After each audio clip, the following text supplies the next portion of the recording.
So what type of correlation do we see here? I don't really see any empty space, right? So if I were expecting, which I kind of was, if I were to see a blank area there and maybe a blank area here, right, that looks pretty positive. But the way that it is, this one has no relationship, no correlation on this. Okay, so this is no correlation. But if I were the person that had this data and I was like, I really wanted it to show something that was positive, maybe even positive week. What I can do, because I have all the data, is I can take this information here and just be like, you know what, we don't need that information right there because and I could make up some reason, right? Be like, this data doesn't make sense, and so we just kind of ignored that data right there.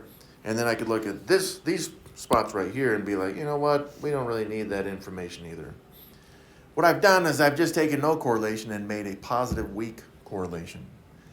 And then, once again, I could draw a line saying, look at this positive relationship right here. And since no one asks any questions of statisticians and people don't know any math, they'd be like, thank you for that information. I believe you and everything else that you say.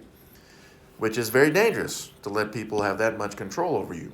Because that is how I would make a positive weak relationship. If I wanted to, I could also just adjust these just a little bit. And now what I've made is a negative weak relationship. Why would I do that? Because I would want people to believe a specific thing about whatever it is that I'm doing. But again, in actuality, because I'm not showing you all the data, I have all these points underneath these white boxes that I just put in there. They're there, but I get to justify why I'm not using them. And people just, since they don't ask any questions, they don't understand, and so they believe everything that's told to them, even though, in fact, there's no correlation at all. So I just can't emphasize this enough. This is one of those lessons where you should be using all the time, because people are constantly saying, hey, look at these relationships that are occurring in real life, even though maybe there is none. Maybe it's not even positive or negative. Who knows? But if you don't understand this stuff, you open yourself up to be highly controlled by other people, which should worry you, because that is what we call a slave.